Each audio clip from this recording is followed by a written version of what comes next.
आप सब जानते हैं कि इस देश की मिट्टी के प्रभाव से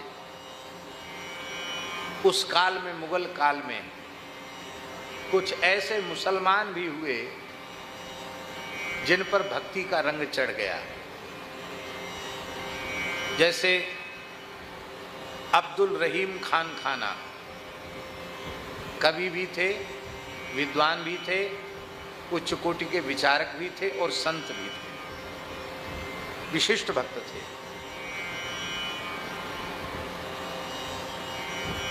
बड़े उच्च पद पर थे वो, बड़े अमीर थे, तो रोज खैरात बांटते थे वो, जो मांगे सो दे दिया। और जब बांटते समय ऐसा सिर नहीं करते थे, बांटते समय ऐसे रखते, ऐसे सिर नहीं उठाते थे। जिसको देते थे उसकी ओर देखते नहीं थे। तो लोगों ने कहा कि लोग तो देते हैं बहुत, आजकल तो फोटो का जमाना है, कुछ भी देते हैं तो फोटो खिंचा के देते हैं, फोटो खिंचा के लेते हैं। माला पहना चुके हैं, पर जैसे ये बंसी, जैसे कोई कैमरा वाले आए तो वो तुरंत फिर माला पकड़ लेंगे। तो महाराज जी थोड़ा इधर देख के मुस्कुराइए। जमाना फोटो का है। 2-5 रुपया भी चढ़ाएंगे तो उसको ऐसे घुमाएंगे। तो कहाँ लिखा है, किस पोथी में लिखा है कि भेंट चढ़ाते समय घुमाना चाहिए? कहीं लिखा है? आपने पढ़ा? हमने तो नहीं पढ़ा। और एवं करेंगे, घुमाएंगे। ये घुमाने का प्रयोजन यही है कि लोग बैठे हुए देख लें कि 10 रुपया, 20 रुपया, 50 रुपया ही चढ़ा रहे हैं। अरे लक्ष्मीपति को कागज के नोट से आप क्या खरीदोगे?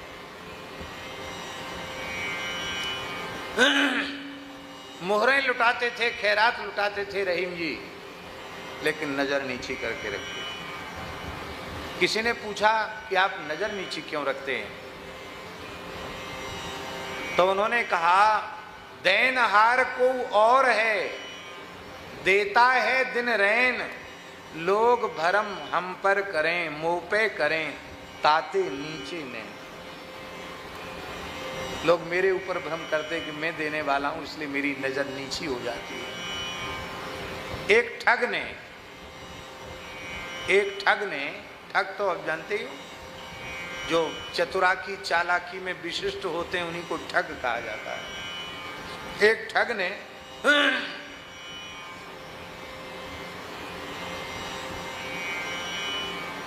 एक बड़ी सुंदर लेख में एक चिट्ठी लिखी।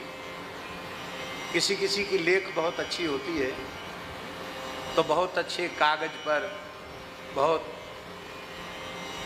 सुलेख में, अच्छी लिपि में एक पत्र लिखा। मेरे प्रिय भक्त रहीम जी, मेरा खूब खूब आशीर्वाद। यह जो पत्रवाहक है वह मेरा बहुत ही प्रिय भक्त है। इसे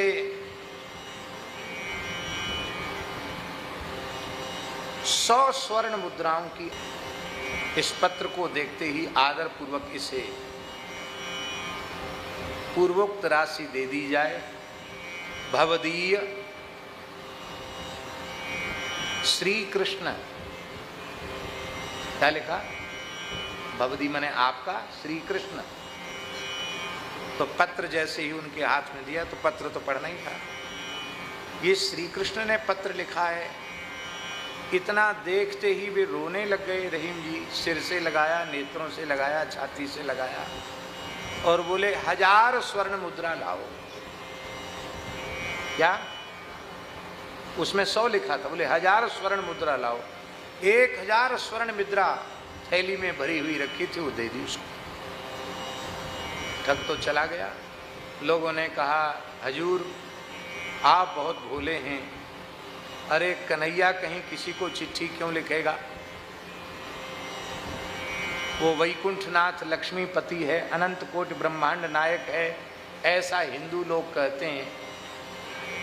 तो वो भला किसी को चिट्ठी खुद ही दे देता। उसने चिट्ठी क्यों लिखी है?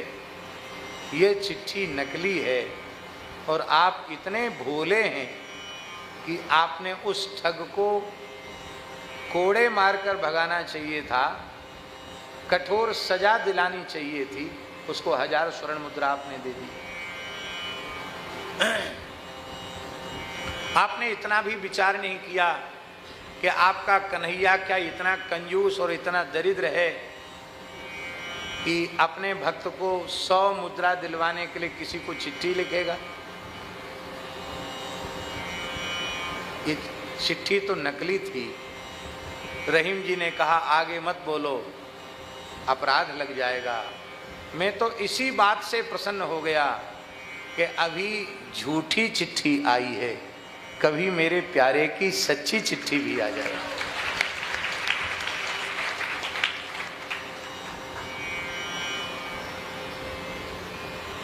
सहज विश्वास होता है भक्त में। भक्त को जो कह दो वो स्वीकार कर लेगा। जिन पूज्य सद्गुरुदेव भगवान का उत्सव हम लोग मना रहे हैं, उनके जीवन भर लोगों ने ठगा। एकदम साफ झूठ बोलकर महाराज जी को लोग ठगते थे। अब महाराज जी जानते थे झूठ बोला। ऐसे ऐसे व्यक्ति थे मिश्रा जी, जिनकी मैया 4-4, 5-5 बार मर जाती थी। अभी आए बोले हमारी माँ बहुत बीमार है, पैसा चाहिए, और तो मर गई वो तो, अब क्या करे, तेरे ही के लिए चाहिए। फिर वही व्यक्ति 1-1.5 साल में फिर आ गया कि भूल गए होंगे, महाराज मेरी मैया मर गई। तो निकट वाले ने कहा महाराज जी ये तो साल भर पहले आया था, तब भी मैया मरी होगी। अरे बोले कितनी जन्म की माताएं होती हैं, कोई बात नहीं, जो अपने पास है दे देना चाहिए, दे। झूठ बोलकर कितने लोग ले जाते हैं। हमारे राघवेंद्र दास जी तो सेवा में थे, हैं क्या? हाँ, कानपुर के गुप्ता जी, कोई नाम किसी का नहीं लेना चाहिए। तो तमाम लोग ऐसे थे जो कुछ न कुछ कह के महाराज जी किसी की बात पर संदेह या अविश्वास कभी नहीं करते थे।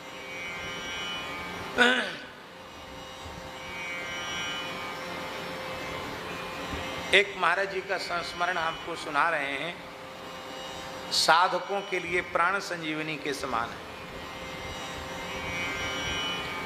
1995 में कार्तिक पूर्णिमा को पूज्य सद्गुरुदेव भगवान श्री पहाड़ी बाबा जी महाराज ने इस दास को कृपा करके विरक्त वेश दिया और उसी दिन हमको पहाड़ी बाबा की गद्दी पर प्रतिष्ठित भी किया। ऐसे उदाहरण भी सुनने देखने में प्रायः नहीं ही आते हैं कि अभी विरक्त वेश हुआ और अभी मस्तक पर चंदन लगाया था, वो सूखा नहीं था कि मुहूर्त आ गया और हाथ पकड़ के गद्दी पे बिठा दिया वेश के सामने।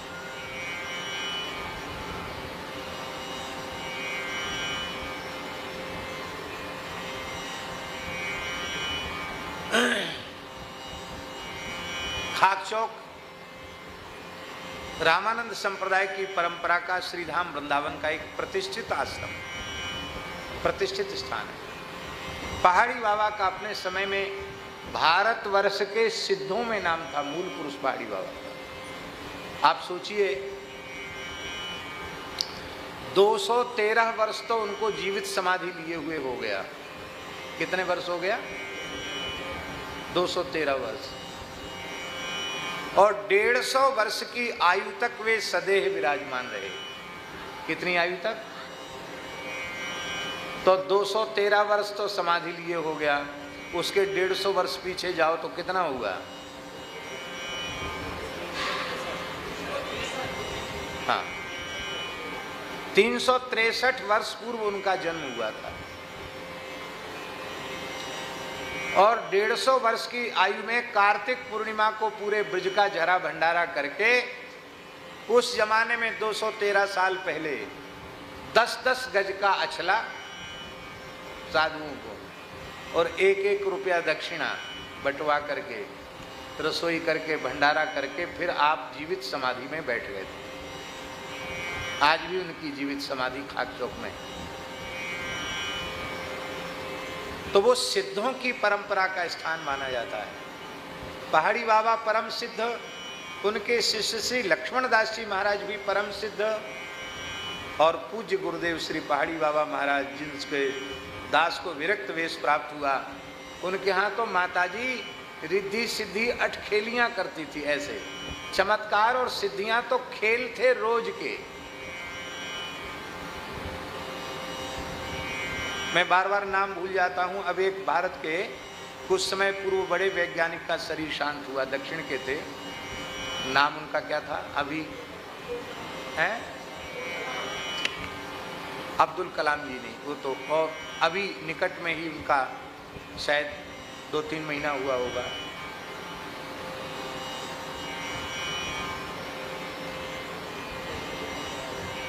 नाम मैं भूल रहा हूं। आजकल तो लोग मोबाइल में देख के बता देते हैं, जो भी हो। शायद 2-3 महीने के भीतर ही उनका शरीर पूरा हुआ है। दक्षिण के बड़े वैज्ञानिक थे। श्री रंगराजन ऐसा कुछ नाम था, क्या था पता नहीं, नाम भूल रहा हूं, आप लोग देख लेना।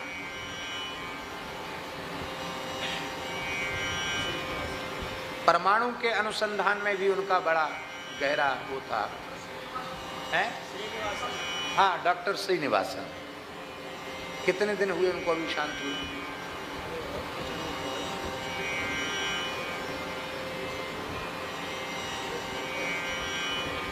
हैं?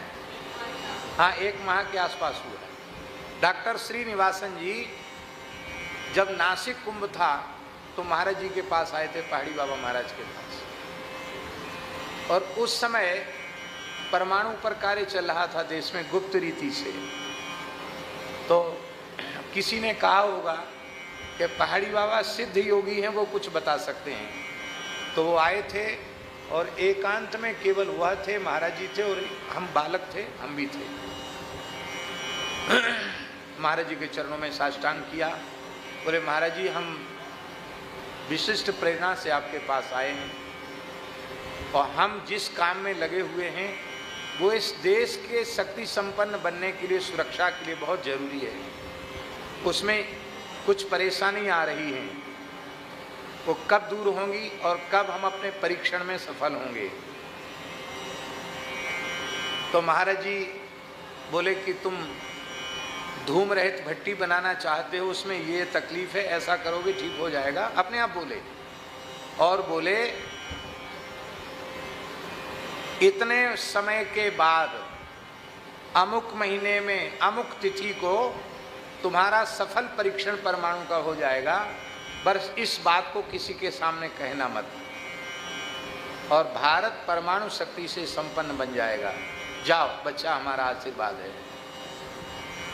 और जब अटल जी की सरकार थी और पोखरण में परमाणु परीक्षण हुआ, तो पहाड़ी बाबा महाराज ने हमारी ओर देखकर कहा, तारीख तिथि याद है? हमने कहा हाँ महाराज जी याद है।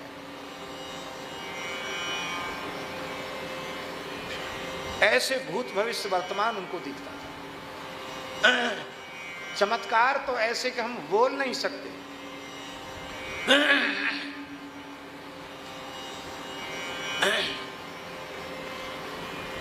मेरे पास एक बहुत प्रसिद्ध संत, बड़े महात्मा आकर मेरे निकट बैठ गए, तो महाराज जी ने उनको बहुत जोर से फटकारा। बोले ये सिद्धों की परंपरा की गद्दी पर बैठे हैं, सामान्य गद्दी पर नहीं बैठे हैं, इनकी बराबरी पर तुमने बैठने की हिम्मत कैसे की? जबकि उनकी आयु तो बहुत बड़ी थी और बड़े प्रसिद्ध संत थे। बोले अलग बैठो, इनके निकट नहीं बैठ सकते। ऐसी उनकी विलक्षणता थी। तो एक महापुरुष ने हमको बुलाया, अब उनका शरीर नहीं है, उन्होंने हमसे कहा कि देखो, वृंदावन की एक बहुत प्राचीन सिद्ध परंपरा की प्रतिष्ठित गद्दी पर तुम्हारा पट्टाभिषेक हुआ है, तो कुछ सफल सूत्र हैं महंती के, वो हम तुमको एकांत में समझा रहे हैं। वो भाई विवेक, या तो मोबाइल चलाओ या कथा सुनो, दोनों काम एक साथ नहीं हो। या बाहर बैठ जाओ, जाओ यहाँ मत बैठो। ये कथा व्यास है, क्या प्रेरणा दोगे तुम लोगों को?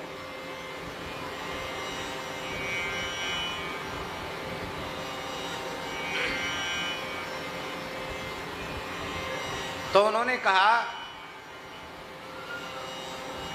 कि सफल महंती का सूत्र यही है, किसी धर्माचार्य पद पर, महंत पद पर बैठे हो आप, तो उसकी सफलता का सूत्र यही है कि कभी किसी पर विश्वास मत करना, अपनी छाया पर भी विश्वास नहीं करना, और अपने निकट वालों को बहुत बारीक नजर से देखते रहना, गुप्तचरी सदा करना, और गुप्तचरों के पीछे भी एक गुप्तचर लगा के रखना, सबके पीछे खुद रहना। इतना करोगे तो सफल रहोगे, नहीं तो कभी भी रोड पर आ जाओगे। अब हमारी प्रकृति में ही नहीं है किसी पर अविश्वास करना, किसी पे संदेह करना। हम तो पूर्ण खुला विश्वास रखते हैं।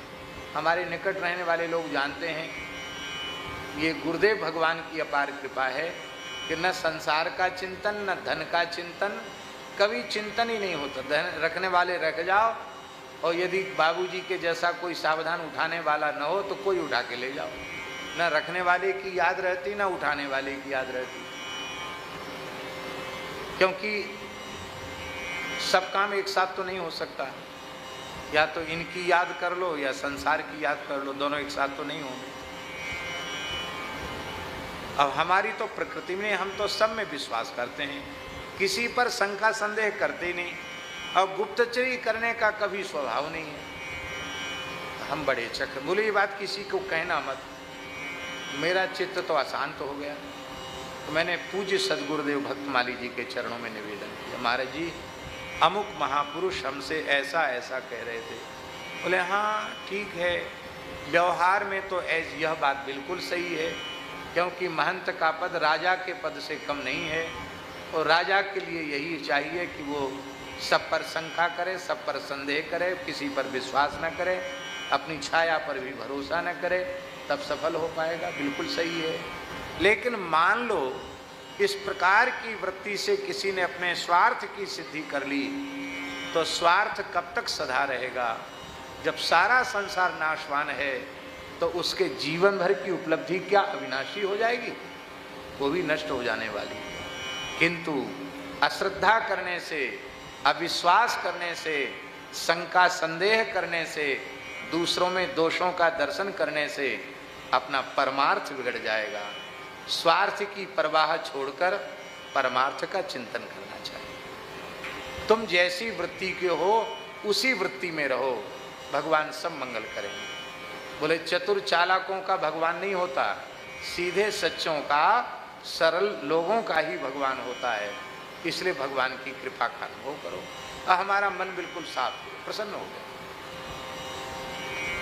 हम ये बात इसलिए कह रहे हैं कि नरसिंह मेहता ने तो जो कुछ सही घटना घटित हुई थी उसको अक्षरशः सुना दिया कि मैं यहाँ से गया, भाभी जी ने ऐसा कहा, अब तो भाभी जी के ऊपर मेरी बड़ी श्रद्धा है, न ये हमको यहाँ से भगाती और ना हमको भोले बाबा की 7 दिन में कृपा प्राप्त होती, और मैं तो दिव्य देह से वृंदावन पहुँच गया। वहाँ सखी स्वरूप श्री भोले बाबा ने कृपा करके, गोपीश्वर महादेव ने कृपा करके प्रदान कर दिया। मैंने महाराज का दर्शन किया, वहाँ मुझे मसाल की सेवा मिली। तो ये देखो भगवान का धारण किया हुआ पीताम्बर है, ये भगवान का मोर पंख का मुकुट है, ये देखो भगवान ने अपने नूपुर हमारे पैरों में अपने हाथ से बांधे हैं, ये भगवान ने एक तारा दिया है। और हमको केदारा राग भी हमको भेंट किया है। तो ये भगवान के द्वारा प्रदत्त वेशभूषा है, मैं इसका त्याग नहीं कर सकता। अब देखो, उन्होंने तो बड़े सरल भाव से जो कुछ कहना था कह दिया, लेकिन बंशीधर तो पूर्ण संसारी व्यक्ति थे, व्यवहार में रचे पचे व्यक्ति थे। उन्होंने बिल्कुल श्रद्धा नहीं की, हंसी और उड़ाई। ये देखो कितना झूठ बोलता है, लंबे चौड़े तिलक लगा लिए, इसको भगवान मिल गए। ये वाह, इसको भगवान मिल गए। यहाँ जूनागढ़ से ये वृंदावन हो आया। अरे क्यों झूठ बोलता है? उस जमाने में यातायात के साधन तो थे नहीं, कैसे पैदल गया होगा, कैसे, सब झूठ बोलता है। देख अभी भी सुधर जा, ये तिलक धो डाल, बढ़िया अच्छे धोती कुर्ता गमछा, अच्छा सुंदर पंडित के जैसी वेशभूषा धारण करो। ये क्या तुमने ये विचित्र वेशभूषा बना रखी है? बुंदेलखंडी में कहते हैं बिजू का काय क्यों बन गए? तो बिजू का क्यों बन गए? ये उतारो इस वेशभूषा को और चलो, हम तुम मंडलिक राजा के यहाँ तुमको किसी पद पर नौकरी लगा देंगे, तो घर में 2 पैसा और आएगा।